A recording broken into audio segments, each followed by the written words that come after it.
Mari kita berdoa. Tuhan Allah kami, tiba saatnya kami mau mendengarkan firman. Kami siapkan hati dan pikiran kami, berbicaralah Bapa. Kuatkanlah kami untuk kami dapat hidup seturut dengan kehendak-Mu. Amin. Damai sejahtera Allah yang melampaui segala akal, itulah kiranya yang menguasai hati dan pikiran dalam Kristus Yesus Tuhan kita. Amin. Shalom. Yang menjadi renungan kita pada minggu ini diambil dari kitab Mazmur pasal yang ke-36 ayatnya yang ke-6 sampai yang ke-11. Saya membacakannya untuk kita. Demikian firman Tuhan. Ya Tuhan, kasih setiamu sampai ke langit, setiamu sampai ke awan. Keadilanmu adalah seperti gunung-gunung Allah, hukummu bagaikan samudra raya yang hebat. Manusia dan hewan kau selamatkan, ya Tuhan. Betapa berharganya kasih setiamu, ya Allah. Anak-anak manusia berlindung dalam naungan sayapmu. Mereka mengenyangkan dirinya dengan lemak di rumahmu. Engkau memberikan mereka minum dari sungai kesenangan. Sebab padamu ada sumber hayat, di dalam terangmu kami melihat terang. Lanjutkanlah kasih setiamu bagi orang yang mengenal engkau, dan keadilanmu bagi orang yang tulus hati. Demikian firman Tuhan. Saudaraku yang diberkati oleh Tuhan, adalah fakta bahwa sebenarnya hanya dua buah spiritual yang ada di dunia ini yang berbuah dan mengalir dari diri setiap orang, siapapun dia, apapun agama. Apa itu? Buah dosa dari iblis dan kasih setia dari Tuhan. Hanya yang dua itu. Kalau bukan dosa, ya kasih Tuhan. Inilah yang ada sesungguhnya secara spiritual dalam alam roh ini, yang berdiam, berkuasa, mendominasi hidup setiap orang. Dan itu keluar dari dirinya. Itu tidak bisa disembunyikan. Tanpa dia sadari, dia akan mengeluarkan buah itu. Baik dilihat atau tidak dilihat orang. Dalam ayat 2 sampai ayat yang ke-5, Daud si pemazmur ini menguraikan dengan gamblang bahwa buah dosa itu diproduksi oleh orang fasik, bukan oleh hewan, oleh manusia. Itu sebabnya ayat 2 berkata demikian, dosa bertutur di balik hati orang fasik.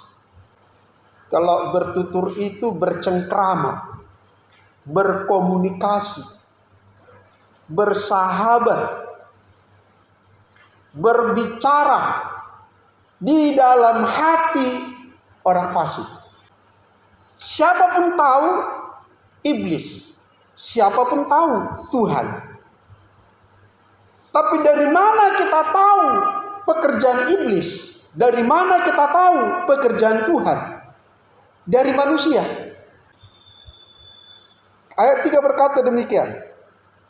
Sebab ia membujuk dirinya sampai orang mendapat kesalahannya dan membencinya. Ayat 4. Perkataan dari mulutnya ialah kejahatan dan tipu daya.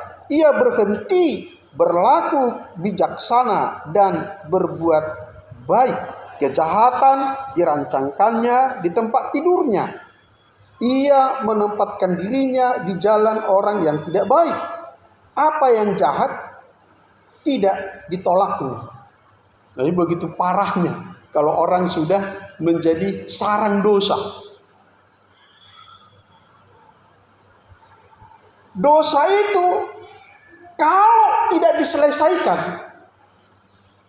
itu akan bertumbuh, berkembang, beranak pinak seperti kanker sampai menguasai seantero jiwa manusia itu, sampai mengeluarkan buah dosa yang mengakibatkan orang itu tidak ada lagi rasa takutnya kepada Tuhan. Bahkan dia tidak segan-segan cari masalah. Bahkan dia menganggap itu satu kebanggaan kalau dia bisa membuat satu masalah, apabila dia membuat orang bisa berantem. Dan itulah yang diamati oleh Daud dalam kehidupannya, di mana dosa yang berkuasa pada tiap-tiap orang fasik di sekelilingnya mengakibatkan orang itu menginginkan kematian Daud. Sehingga dalam Mazmur yang lain, banyak orang menginginkan kematian, kata Daud. Orang yang bagaimana itu? Orang yang sudah menjadi sarangnya dosa. Dan orang-orang ini ada dan eksis, hidup bersama-sama dengan kita di dunia yang sama, di kota yang sama, di sekolah yang sama, di lingkungan yang sama, di tempat pekerjaan yang sama. Lalu apakah itu menjadi alasan bagi Daud untuk dia tidak setia taat kepada Tuhan? Itulah yang menjadi tema dalam minggu kita. Tuhan adalah kasih dan setia, yang dia uraikan dalam ayat 6 sampai yang ke-13. Sekalipun dunia semua manusia telah menjadi sarang dosa, Daud tidak menjadi putus asa, Daud tidak menjadi kecewa, Daud tidak menjadi anti dengan Tuhan, Daud tidak menjadi patah semangat, tetapi dia malah mendapat kekuatan daripada Tuhan, sumber kekuatan itu. Itulah yang disampaikan kepada kita siang ini lewat ayat 6 sampai yang ke-13. Ya Tuhan, ayat 6, kasih-Mu sampai ke langit, setiamu sampai ke awan. Kalau menurutku, mati manena kana jahato. Gara-gara orang jahat ini aku tidak bisa setia ikut Tuhan. Menurut naluri kemanusiaan. Tetapi dalam ayat ini dia menyadari bahwa Allah itu adalah kasih bagi semua orang. Orang fasik dan orang benar sama-sama menikmati kasih Tuhan. Tuhan gak memilih-milih matahari ini hanya untuk orang Kristen saja. Tuhan tidak memilih udara ini hanya orang-orang yang takut kepada Tuhan saja. Bahkan Tuhan juga tidak memilih virus corona hanya untuk orang-orang berdosa saja. Daud menyadari itu. Kasih Tuhan sungguh mengatasi awan sampai ke langit. Ini satu keajaiban cinta kasih Tuhan. Kenapa orang berdosa ini masih sehat-sehat ya? Kenapa orang berdosa ini masih bisa menganiaya orang benar?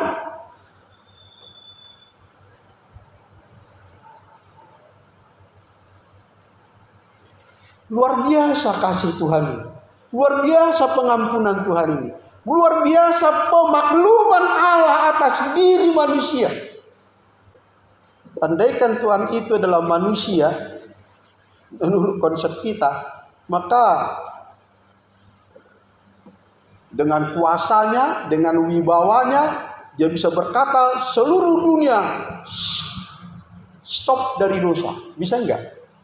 Bisa. Kenapa tidak bisa? Tetapi Daud memperlihatkan kepada kita bahwa justru itu dibutuhkan oleh kita.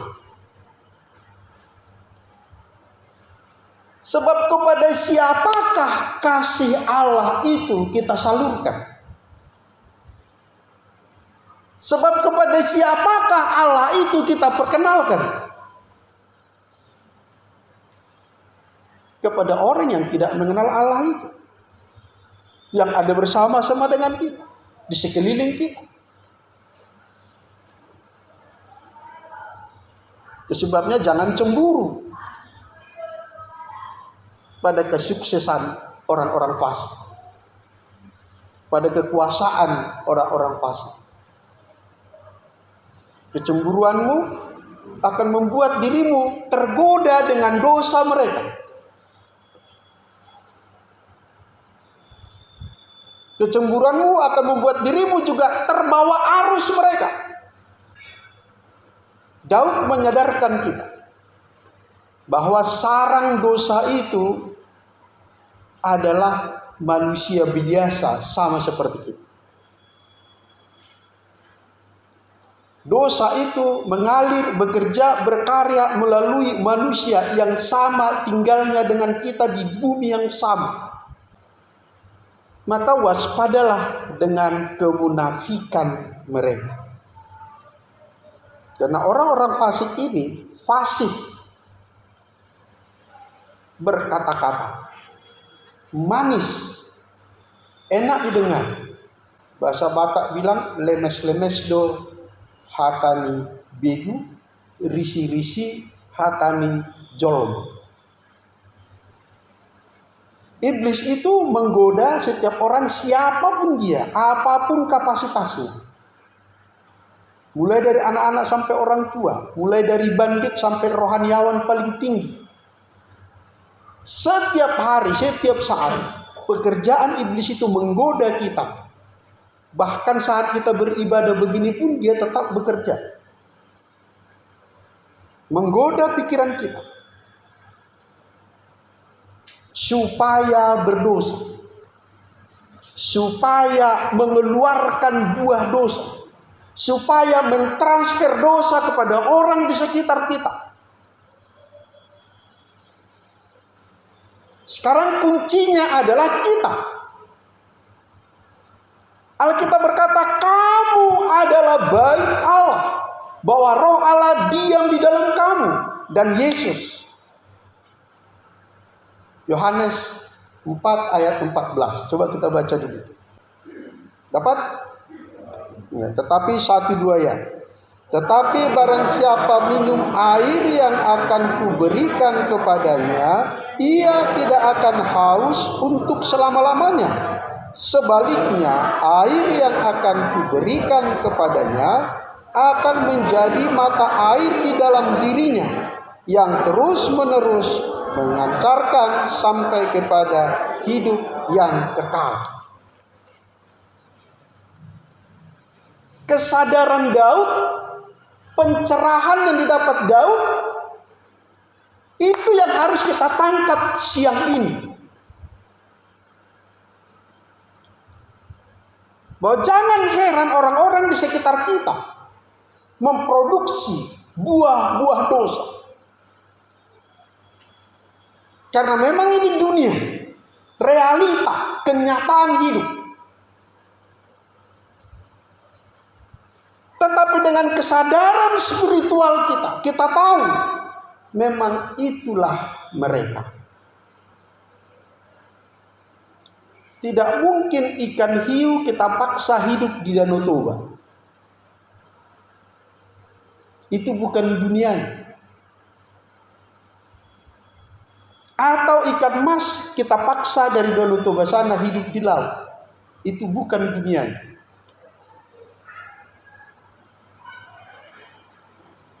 Maka dengan kesadaran ini kita tetap berada sebagai kapasitas kita apa? Anak Tuhankah kita atau bukan? Kita semua anak Tuhan. Amin. Kita semua percaya Tuhan adalah kasih. Amin.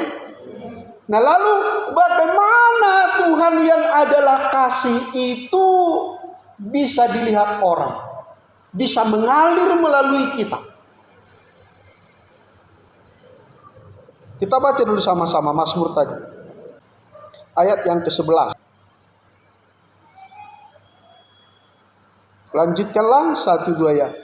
Lanjutkanlah kasih setiamu bagi orang yang mengenal Engkau, dan keadilanmu bagi orang yang tulus hati.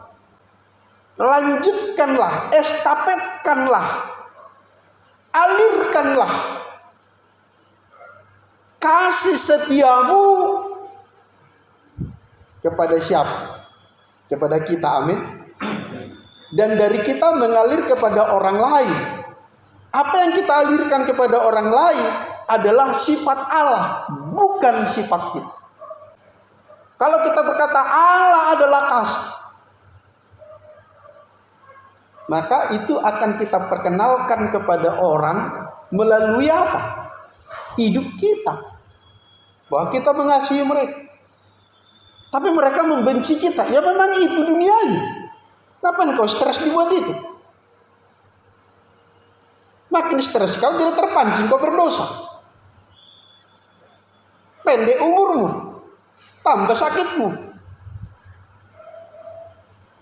tak tambah rezekimu, tak tambah sehatmu, rugi kan? Tak maksimal pekerjaanmu.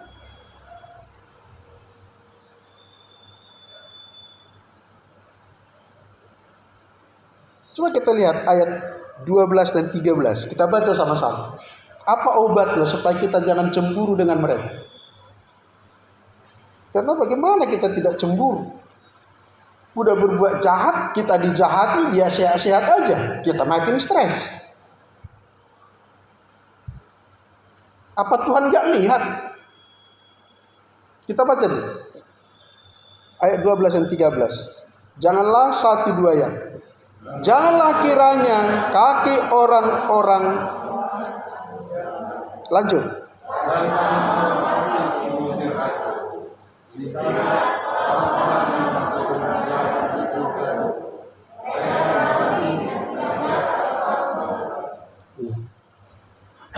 Artinya dalam ayat 12 itu Daud sebagai manusia menyadari bahwa dia sedang dikepung orang fasik. Dia butuh perlindungan dari Tuhan. Dia juga cemburu. Sama seperti kita. Melihat orang-orang di sekeliling. Tetapi ayat 13 dia mendapat pencerahan spiritualnya. Itulah yang menjadi kekuatan dia sehingga tidak cemburu kepada orang fasik itu. Dia bilang apa? Lihat, orang-orang yang melakukan kejahatan itu jatuh. Terus mereka dibanting dan tidak bangkit lagi. Tuhan sudah menghukum mereka. Tuhan sudah tangani mereka. Jadi enggak kau susahkan dirimu dengan mereka. Itu sudah menjadi urusan Tuhan. Itu bukan urusanmu lagi. Urusanmu adalah alirkanlah sungai air hidup, kasih ilahi. Alirkanlah tanpa memandang suku, tanpa memandang agama. Ya puji Tuhanlah, sudah beberapa orang-orang penista agama sudah mulai ditangkap, ya kan? Sehingga media sosial kita sudah mulai sejuk untuk dibuka. Biasanya asal dibuka debat agama, penistaan, ejekan segala macam. Dan bahkan yang luar biasa, yang sedang ditangkap 2 hari terakhir ini adalah yang membuang sesajen di Gunung Semeru yang baru meletus itu, ya kan? Dia sebagai orang beragama merasa agama yang benar, ini penyembah berhala ini dibuangi, ditendangi persembahan sesajen orang. Nah puji Tuhan sekarang sudah mulai ditertibkan. Supaya nampak bahwa saya orang Kristen, orang bertuhan, orang yang betul-betul taat kepada Tuhan, saya harus hancurkan penyembah-penyembah berhala. Maka pergilah mereka ke puncak gunung Pusik Buhit. Di sana juga ditendanginya simbol-simbol agama permali. Berurusanlah dengan polisi. Bukan seperti itu kita memperkenalkan bahwa agamamu hebat, bahwa imanmu hebat. Bukan. Justru ketika kau sanggup menerimanya, sanggup mengasihinya, sanggup berteman dengan dia, bekerja sama dengan dia, membangun bersama dengan dia, tetapi dia diam-diam mengamati hidupmu. Ininya yang betul. Karena pola bersaksi kita sudah berbeda pada zaman Alkitab dengan zaman sekarang. Kalau zaman Alkitab belum ada hukum yang mengatur itu. Dan fanatisme orang sangat tinggi tentang agama. Sehingga Paulus serah di penjara. Masuk ke tempat-tempat persembahan orang kafir. Penyembahan-penyembahan berhala. Bahkan sampai dibuang beberapa kali. Kenapa? Karena mereka belum tahu, belum pernah mendengar tentang Injil. Kalau sekarang ini tidak ada lagi manusia yang tidak mendengar Injil, Bung. Mulai anak kecil dari semua agama dan yang tak beragama sudah mendengar Injil lewat Google.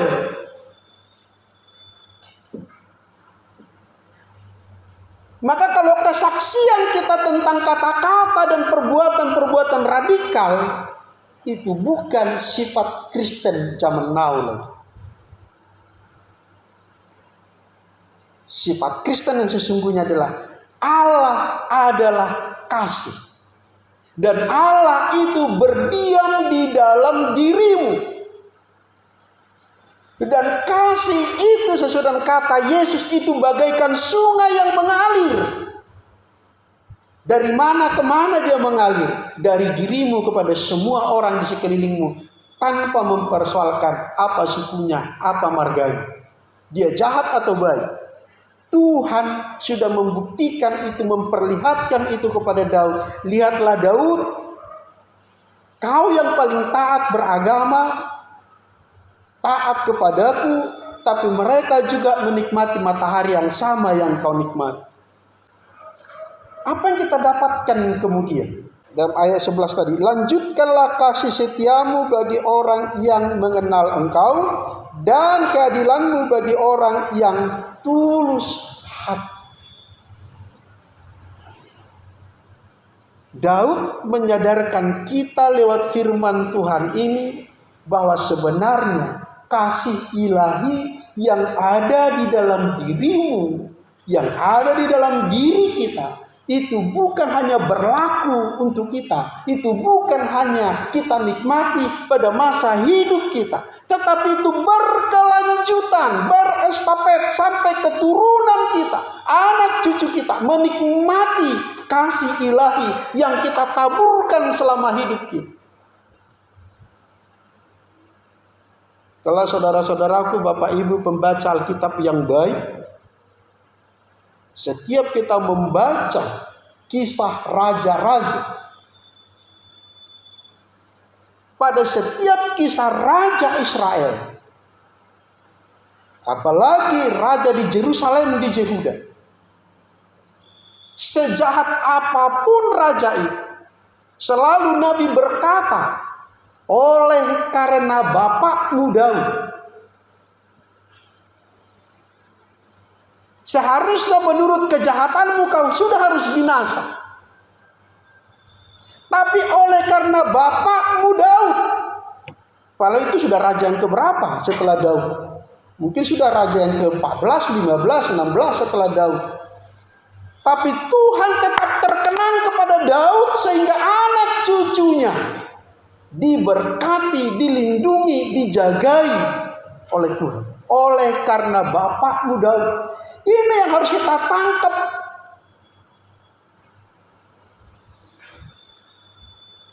Jadi kalau kita menjadi anak Tuhan,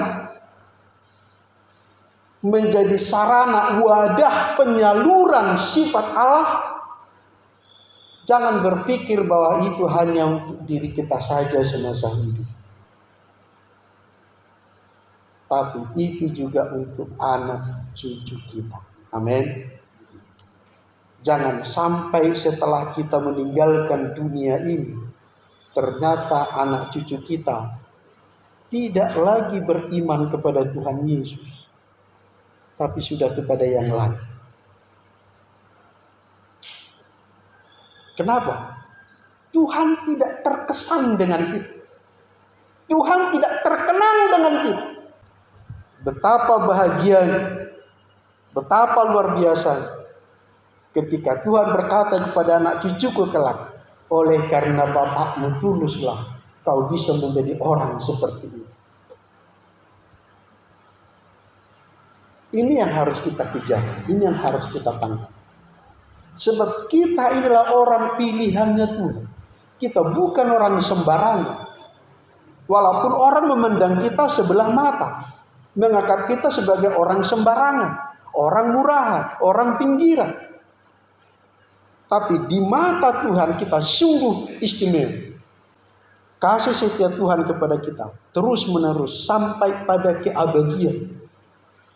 Tetapi orang-orang fasik yang merelakan dirinya menjadi sarang dosa, saluran dosa,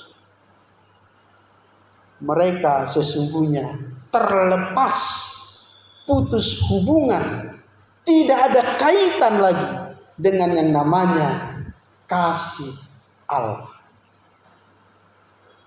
Kasih setia Tuhan gak berlaku kepada mereka. Itu sebabnya orang jatuh itu katanya dan tidak akan bangkit. Berapa banyak kejadian yang kita lihat terjadi di dunia ini. Bagaimana orang-orang yang tidak berdaya diusir dan hak-haknya dirampas oleh orang-orang merasa berkuasa yang menyerahkan dirinya menjadi sarang dosa. Tapi bagi kita tangkap, kita klaim, kita pegang janji Allah dalam ayat 12 ini. Janganlah kaki orang-orang congkak menginjak aku.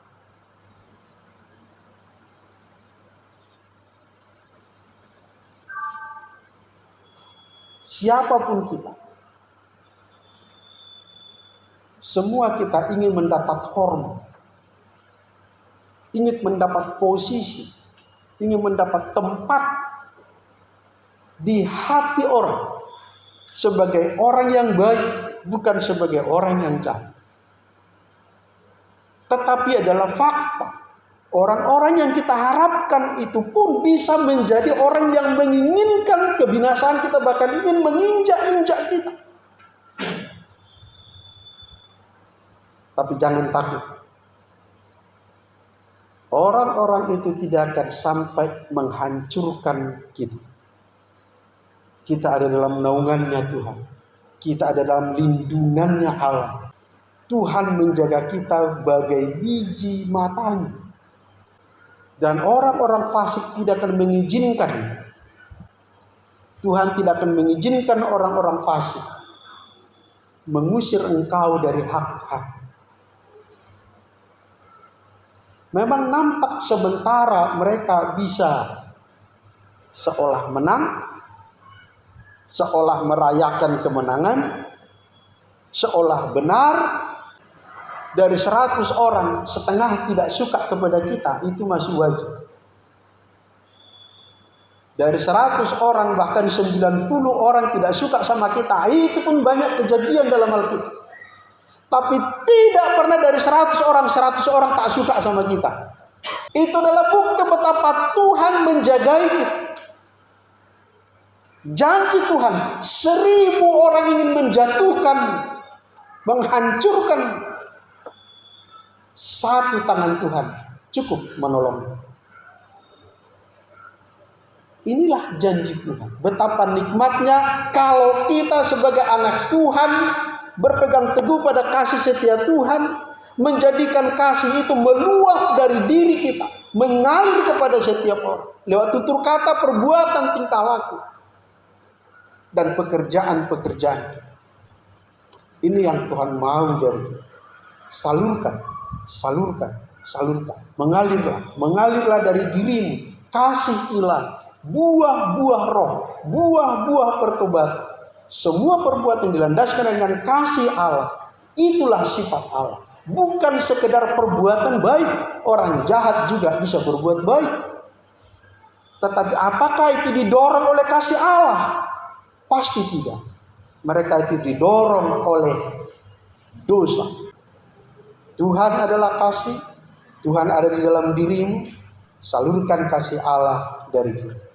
Biarkan itu kau pupuk, pelihara, jaga. Jangan sampai terpancing, tergoda oleh kemunafikan orang-orang fasik. Amin. Mari kita berdoa. Bapa, kami telah mendengarkan firman-Mu. Firman-Mu ya dan amin. Tuhan, kami berdoa. Kami sebagai orang-orang pilihan, orang-orang yang mengaku percaya dan mau taat kepada-Mu, kami percaya kami ada dalam lindungan. Sekarang kami terbuka mata. Banyak orang-orang fasik di sekeliling kami yang menjadi sarang dosa. Dan mereka menjadi alat untuk menghancurkan buah-buah pertobatan kami. Diperalat dan dipakai kuasa kegelapan untuk menghalangi kami. Tetapi kami tahu bahwa itulah tangga untuk kami semakin naik. Untuk spiritualitas kami semakin dewasa. Dan menghasilkan buah, menyalurkan kasih. Sifat-sifat Allah semakin dilihat orang, semakin dinikmati orang. Dari dalam diri kami, dari hidup kami. Dalam nama Tuhan Yesus kami berdoa. Amin.